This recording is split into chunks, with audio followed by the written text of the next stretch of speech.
சுதந்திர தினத்துக்கு விடுதலை நாளை போற்றுவதற்கு எல்லாரும் கூண்டாங்க. அதில் சிக்கி அப்படிலாம் ஒன்றும் கிடையாது.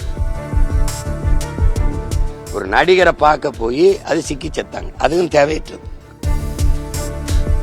அண்ணா பல்கலைக்கழகம் சொல்லுங்க, பொள்ளாச்சி பாலியல் அப்படின்னு. விஜயுடைய கட்சி சாவ சொல்லுங்க, நீங்க தூத்துக்குடி. இதுதான் நடக்கும். இது விபத்து, அது படுகொலை அரசு செய்து. அதுக்கு யார் ஏதாவது பேசினாங்களா? கடந்த காலங்களில் திமுக என்ன செய்ததோ அதை இப்ப இவங்க செய்யறாங்க. இப்ப இவங்க தூத்துக்குடி துப்பாக்கி சூட தங்கச்சி இப்படி நியாயமா பார்ப்போம். கள்ளச்சாராயம் குடிச்சு செத்தது கள்ளக்குறிச்சியிலங்கிறது கொழுப்படுத்து போய் குடிச்சு செத்தது.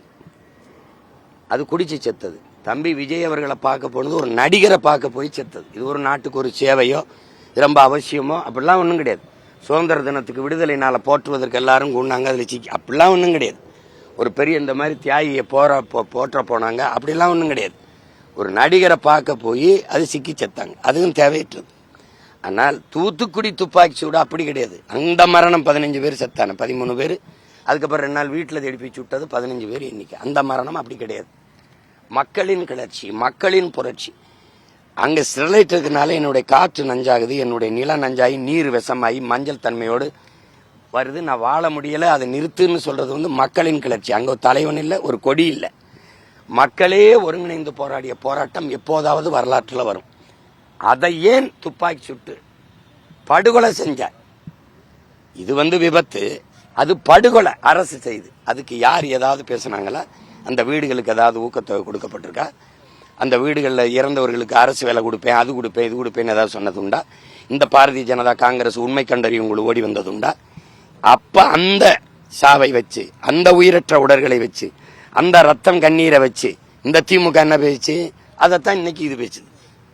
இதுல இருந்து நீங்க என்ன தெரியணும்? இவங்களை மொத்தமாவே இந்த துப்புரவு பணியாளர் இன்னைக்கு போராட்டிருக்காங்க, இவனை வச்சு அவன் கையில ஒரு இது வச்சிருக்கான்ல, அந்த தொடப்ப கட்டையை வச்சு தொடச்சு தள்ளணும். அதை தவிர வழி கிடையாது. இவன் மாறி மாறி பேசுவான். இங்க இருக்கும்போது திடீர்னு புனிதன் ஆயிடுவான், எதிர்கட்சியா இருக்கும்போது புனிதன் ஆயிடுவான். இப்ப ஆளுங்கட்சியா இருக்கும்போது மறுபடியும் என்ன பண்ணுவான்? அதே இது அவர்கள் செய்யவில்லையா, அவர்கள் ஆட்சியில் நடக்கவில்லை. அண்ணா பல்கலைக்கழகம் சொல்லுங்க, பொள்ளாச்சி பாலியல் அப்படின்னு. என்ன நீங்க இந்த படுகொலை, இந்த விஜயுடைய கட்சி சாவ சொல்லுங்க, நீங்க தூத்துக்குடி. இதுதான் நடக்கும். இப்ப நானே கேட்கிறேன், இவ்வளவு வேகமா வர்ற பிஜேபி, இந்த காங்கிரஸ், இந்த சிபிஐ விசாரணை, அந்த நீதிமன்றம் தூத்துக்குடிக்கு மட்டும் ஏன் வரல? ஒரு கேள்விதானே.